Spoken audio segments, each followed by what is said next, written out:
Herkese merhaba arkadaşlar. Haftalık kapanışa doğru giderken ABD tarafında tarife haberleri önümüze gelmeye devam ediyor. Bugün çok taze Türkiye Cumhuriyet Merkez Bankası'ndan da bir faiz haberi yine karşımıza geldi. Öncelikle iç piyasamızdan bahsedeyim. 300 bas puanlık bir faiz indirimi yapıldı. Yapılan faiz indirimi elbette bizim beklediğimiz oranda bir indirim oldu. 300 bas puanlık bir faiz indirimi beklentim vardı. Ve bu indirim neticesinde iç piyasa adına borsanın biraz daha pozitif hareket etmeye devam edebileceği, dolar TL'nin kısmen artık yukarıya doğru gidişinin başlayacağı ama bu gidişin hızlı bir gidiş olarak algılanmaması gerektiğini, sadece buradan çıkartmamız gereken mesajın gram altın tarafına pozitif yansıma olarak değerlendirmek olduğunu anlatmıştım. Şimdi bunları ayrı ayrı betimliyorum ki yanlış bir hataya düşmeyelim. 300 bas puan faiz indirimi yaptık diye dolar TL'nin hızlı bir yükseliş vesaire yaşaması çok mümkün görünmüyor. Çok sembolik bir rakam 300 bas puan. Sadece biz faiz indirimi rotasına girdik. O yolda ilerleyeceğiz gibi bir anlam çıkartabiliriz burada. Konut tarafında, araba tarafında vesaire yine büyük anlamlar çıkartamayız. Düşük faiz dediğimiz döngüye, döneme daha önümüzde uzun bir yol var. Ben size 5-6 ay önce anlattığımda da bunlar geçerliydi. Yıl sonuna geldiğimizde hem enflasyonda hem de faizde %30'ların altında olacağımızı düşünmüyorum. O yüzden bugünden hiç risk almak istemiyorum diyen adama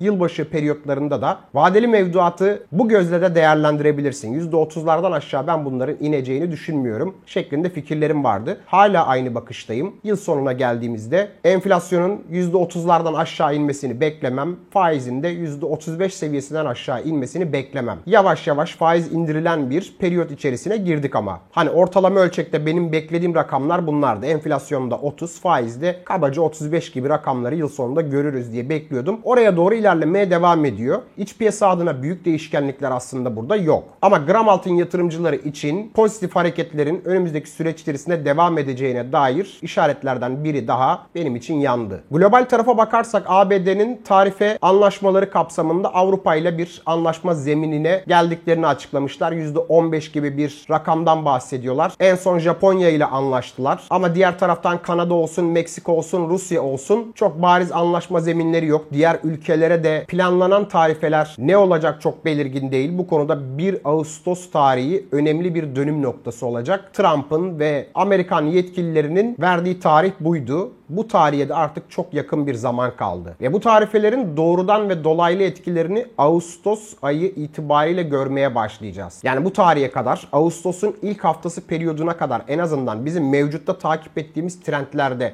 borsalarda, kripto para piyasasında pozitif trendleri savunmaya devam etmeliyiz. Bu tarih geldikten sonra önümüze alıp rakamları bakmamız lazım. Trendlerde bir değişim var mı? Aksi yöne doğru bir gidiş var mı? Şeklinde bir analiz yapıp gerekirse yeni yönler, yeni rotalar belirlememiz gerekecek. Ama tekrar ediyorum ki bir sonraki rotayı anlatırken mevcutta bulunduğumuz rotayı tekrar üstünden geçerek söylüyorum. Mevcutta bulunduğumuz trendde önümüzdeki bir hafta 10 günlük periyotta ABD tarafından gelecek olan bilançoların pozitif etkilerinden bahsettim. Bakın dün akşam mesela yeni gelen bilançolar var. Son 3-4 günlük zaman diliminde bilançolar gayet iyi geldi. Dün akşamki verilerde de Tesla ile Google'ın bilançoları vardı. Ben Google'a özellikle dikkat çekmiştim. Hem katıl sohbetinde hem de son paylaştığım, sizinle konuşma imkanı bulduğum yayında Google hissesinden bahsettim. Gemini'nin bilanço etkisinin henüz görülmemesi önemli bir etkendir. Kısa vadeli değerlendirme açısından, ki kısa vade değerlendirmeyi çok da sık dile getirmem. Neredeyse hiç dile getirmem. Ama bunda bahsetmiştim. Google hissesi vadeli piyasada %4 yükselişte şu anda. Tesla hissesi vadeli piyasada %-6 düşüşte. Bunun etkeni de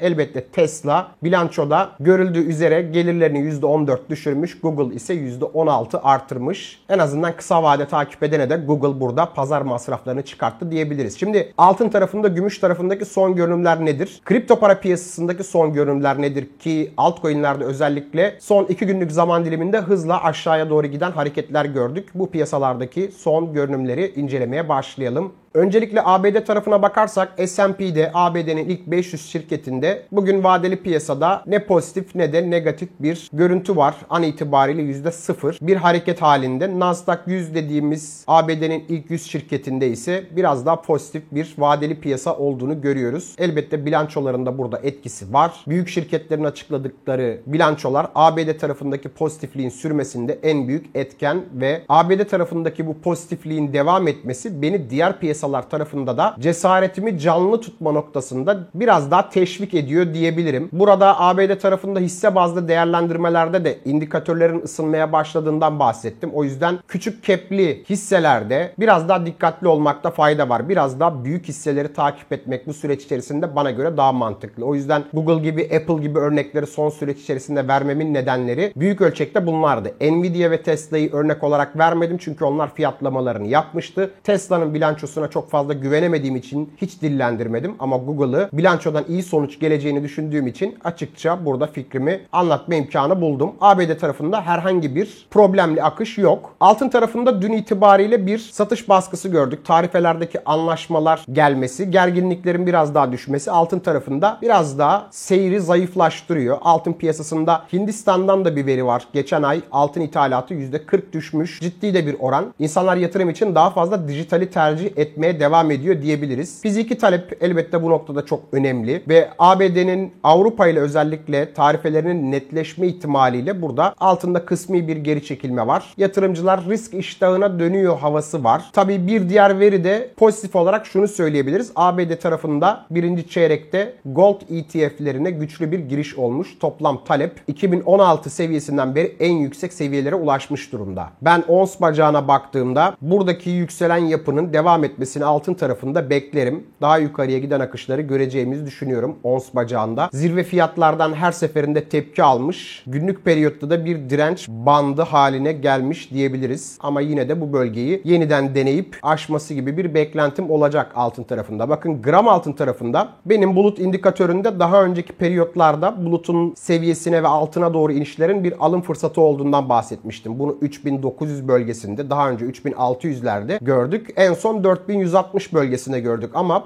burada bulut yükselmeye devam etti. Bulut yükseldikçe destek seviyesi de artık yukarıya doğru hareketleniyor. Şu anda bulunduğu bölge içerisinde gram altının 4250-4300 bölgesinin değerlendirmek isteyene yeni bir fırsat bölgesi olduğunu kabaca söyleyebiliriz. Her bir alan, bölge yatırımcıya fırsat oldu. Küçük sarkmalar muhakkak ki olur. Ben müneccim değilim. Birebir rakamları yakalamak da çok da kolay değil. Ama ucuzluk bölgelerini değerlendirmek bana göre bir fırsattır. Ben bununla çok uğraşamam vesaire diyenler kademeli olarak da toplama yapabilir, değerlendirme yapabilir. Fiyatlar tam zirve alanlardayken yeni bir şeyler söylemek güç. Bakın gümüş tarafında, gümüşün TL tarafında bulut çok daha aşağıda. Yani bu süreç içerisinde ben her ikisine de güven oyu versem de gümüşün gram tarafında yeni alım noktasında altından daha ucuz olduğunu söylememe nedenim buydu. Ortalamalardan ve benim indikatörlerden biraz uzaklaşmış konumda olduğu için yeni alıcılara ucuzluk yönünde bir değerlendirme yapamadım. Ama gümüş tarafında da pozitif beklentilerim devam ediyor ki gümüşte taleplerin son derece arttığını görüyoruz. Sanayideki talep %60'lara ulaşmış. Bu da yine bize bir başka bir şey fısıldıyor. Elektrik, elektronik, elektrikli araçlar, güneş enerjisi, medikal gibi birçok alanda kullanılıyor gümüş. Ve özellikle elektrik, elektronik alanındaki talep burada en büyük pastadaki pay. %40'larda bir talep var burada. Sanayi tarafında bir yavaşlama mesela söz konusu olduğunda gümüş talebi de olumsuz etkilenecektir. Bunu bir veri olarak bir sonraki trendde aklınızın bir kenarında tutabilirsiniz. Ama uzun vadeyi sorarsanız uzun vadede gümüşe olan talebin daha da artacağını bize aynı zamanda fısıldayan bir veri bu. Ons bacağında da gümüşün gram tarafı gibi bulut bölgesinin daha aşağılarda olduğunu görüyoruz. Yani bu bölgelere 37'lere doğru bir iniş olsa gümüş onsunda da değerlendirme bölgesine geldiğini konuşabiliriz. Bu ürünler yeni alım noktasında tereddütlü ama mevcutları tutma noktasında herhangi bir tereddütü olmadığını söylemek isterim. Altın tutan, gümüş tutan yatırımcı arkasına yaslanıp önümüzdeki süreç içerisinde yatırımlarının ve birikimlerinin artmasını izlemeye devam etmeli. Borsa İstanbul tarafına baktığımızda Borsa İstanbul en son faiz haberi sonrasında, faiz indirimi sonrasında sıcağı sıcağına haberlere bakarsak faiz indirimi geldikten sonra burada bir zigzaglı hareket yaşadı. Şu an itibariyle direnç alanı zorlamaya başladığı bir akış gösterdi. Bu süreç içerisinde 300 bas puanlık bir faiz indirimi geleceği beklentimi daha önce sizinle paylaştım. Dün yine teyit ettim. Katıl üyeleriyle paylaştım. 300 bas puanlık bir faiz indirimi bekliyorum. Kısa vadede bu Borsa İstanbul'a yine pozitif bir akış getirecektir. Bu alanı takip edenler bu gözle takip edebilir. Üst alana doğru gidiş bence dolar bazındaki paritede daha net kendini gösteriyor. 255 dolar seviyesini aştığını, bu bölgede tutunduğunu konuşmuştuk en son. Kısa vadeli pozitif akışı Borsa İstanbul'un devam ediyor. 290 dolar, 293 dolar seviyelerine kadar bu akışı sürdürebilir. Şu anda elbette ağırlıkla bankacılık sektörü tarafına bir para girişi var. Faizler sanki çok ciddi bir inmiş bitmiş gibi banka hisselerine doğru bir alım var. Ama yine de ben Borsa İstanbul'da daha önce de söylediğim gibi söylediğim sözlerime her zaman sadığım. Dolar bazlı paritede 19 Mart seviyelerine doğru bir hareket var. Daha yılbaşında ve yılın ilk 3-4 ayında yatırım yapan yatırımcılar kaybettiklerini telafi edebilmiş durumda değil. Onlar da umarım kayıplarını telafi eder. Borsa İstanbul kısa bir süre daha yükselişe devam ederken ben güvenilir görmediğim için alternatif alanları değerlendirmeye kendi açımdan devam ediyorum. Ve Borsa İstanbul'da düşüşte satmamış, zararlarını telafi etmek için bekleyen yatırımcıya da bu nokta itibariyle 265 dolar seviyesini takip etmesini öneririm. Sonraki yayınlarda da bahsederiz. Burayı aşamazsa eğer aşağı doğru gidişi konuşuruz. Ama burayı aştığında boşluk bir alan içerisine girmiş olacak. Zararlarını biraz daha telafi etme imkanları bulabilirler. Ama kalıcı bir yükseliş döngüsüne Borsa İstanbul'un gittiğini de nacizane düşünmüyorum. Tamamen bu fikirleri baz almak size kalmış. Kripto para tarafına geldiğimizde ise Bitcoin 118 bin dolar bölgelerinde tutunmaya devam ettiğini görüyoruz. Son bir haftalık 10 günlük periyotta aşağı yukarı bu seviyeleri hep korudu. 116 bin bölgesini korumaya devam etmesini beklediğimi anlatmıştım. Hatta bu seviyeyi koruyup 125 bin dolarlara doğru Bitcoin'in gitmesi gibi bir beklentim vardı. Hala bu beklentimi muhafaza etmeye devam ediyorum. Ben düşen akışlardan korkup kenara çekilmek bir tarafa dursun. Buradaki akışları çok olağan karşılıyorum. Zira burada ısınan indikatörleri anlattım ve bunun ilk aşaması yükselen volatilite ve kaldıraççıların ezilmesiydi. Hem volatilite yükseldi hem kaldıraççılar ezildi. 1 milyar dolar seviyesinde bir pozisyon tasfiyesi yaşanmış dün ve bunun %90'ı kabaca long işlemler. Yani burada kumarbazları elediler. Kumarbazları oyun dışına ittiler. Yüksek kaldıraçlı işlem yapanların yaşattığı ekstra bir volatilite gördük altcoin'lerde ve bu sırada elbette düşüşler de başladı diyenler de ortaya çıktı. Yani bana göre buradaki yükselen trendin ikinci bacağı için şartlar hazırlandı. Bu düşüşü fırsat olarak kabul eden yeni yatırımcılar ve mevcutta pozisyonlarını taşıyanlar, hele ki kısmi karlar alın da pozisyonlarınızı taşıyın dediğim grup daha rahat hareket ediyor şu anda ve bu volatilite bu noktada bizi şaşırtmıyor. Tabi bazıları der ki madem indikatörler ısındı neden satıp dışarıya çıkmıyoruz? Eğer bunu yapmaya kalkarsak burada takip ettiğimiz trendi tamamen terk etmiş oluruz. Çünkü volatiliteye karşı dik durabilenler, sabredenler para kazanıyor. Bitcoin 15 bin dolar seviyelerinden bugünlere geldiği kertede birçok badireler atlattı. Birçok kötü haber akışları gördük. Birçok fiyatta ciddi oynaklık gördük. Ama sabreden daha fazla para kazanç imkanı buldu. Ve burada ciddi oranda pozisyonlar tasfiye edilmişken söylenecek şey de şu olmalı ki yükselen hareket bu bölgeler itibariyle başlamalı. Elbette benim işaret ettiğim bölgeler her zaman birebir %100 şekilde çalışmayabiliyor. Benim beklediğim seviyelerin altına inişler de görülebiliyor. Şimdi altcoin'lerin güncel görünümüne baktığımızda Ethereum'da mesela benim işaretlediğim bölgeden tepki aldığı, tekrar bulutun üzerine çıktığını görüyoruz Ethereum'un. 3600 bölgesi altında indiğinde Ethereum'da benim için bir değerlendirme bölgesindeydi. Ve altcoin'lerin demirbaş anlamında takip edeceği birinci ürün elbette burada Ethereum. Ethereum toparlanmayı gösterdi. Altcoin'ler onun kadar toparlanma göstermiş durumda değil aslında. Şimdi mesela XRP'ye baktığımızda XRP bulut bölgesinin altına ciddi oranda sarktı. Hani Ethereum'u kıyasla baz alırsak en azından 3.29-3.30 bölgesinde olması lazımdı XRP'nin. XRP'nin de ekstra bir durumu var mı dersek var. Ciddi bir yükselen akış içerisinden geldiği için ekstra bir düşüş göstermesi onun da çok normal. Günlük seviyede bulut bölgesine kadar neredeyse bir iniş gösterdi. 3.10 bölgelerinde de tutunmaya devam ediyor. Bu tutunmanın da devam etmesini bekliyorum. Benzer durum Cardano tarafında da var. 0.81 dolar seviyesini iyi tuttu. Bence en iyi bölge taşıyanlardan biri Cardano. Bir diğeri Ondo mesela. 1.0203 bölgesini iyi tuttu günlük periyotta. Aşağıya iğneler geldi. Bir diğer iyi bölge tutanlardan biri Solana oldu. Solana bu 181-186 bölgesini iyi korudu. 204 dolar seviyesinden tepki almıştı en son. Kısaca seviyeleri gösteriyorum. Linkte de aynı şekilde aşağı doğru iğne geldi. Bu bölgede tutunma gayreti devam ediyor. Ya da bir diğer ürün Shiba'da da günlük periyotta düşüş diğerlerinden daha sert olmuş bakın. Yani top 10, top 20 dışındaki altcoin'leri doğru indikçe daha fazla düşüşler olduğunu görüyoruz. Bunun örneği bir Shiba'ydı. Diğer örneğini de mesela şu dominanstan gösterebilirim. Top 10 dışındaki altcoin'lerin dominansında yaşanan son yükseliş atağının yarısından fazlasını burada geri aldığını görüyoruz. Ama top 10 altcoin'lerde, top 20'de biraz daha durum kısıtlı. %10, %12 gibi ortalama düşüşler görüldü. Birçoğu bunu da telafi etmeye başladı. Bakın Total 3 grafiğini göstereyim. Total 3 grafiğinde benim burada işaretlediğim destek bölgesi 1.2 altında 1 trilyon dolar bölgesiydi. Bu bölgenin altına o da bir iğne getirdi. Ama onun da burada tutunma mücadelesi devam ediyor. Genel görüş anlamında burayı tekrar açıklamam gerekirse grafikleri tek tek gösterdim. Değerlendirdiğim ürünleri tek tek gösterdim. Ben bu süreç içerisinde yükselen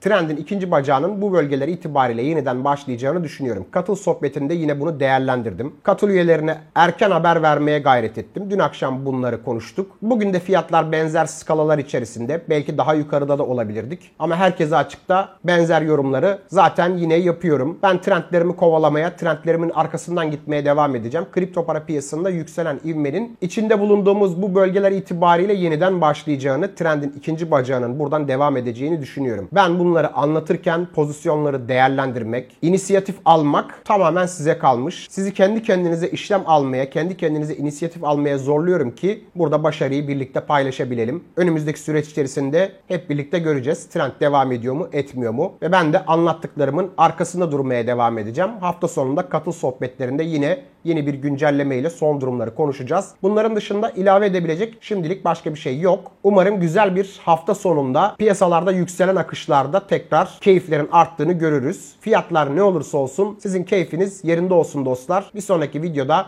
görüşmek üzere. Kendinize iyi bakın. Kanalıma abone olup bildirimleri açmanız kendinize yatırım tavsiyesidir. Gelişmeleri gelişmeden bildirebilmek niyetiyle yeniden görüşmek üzere.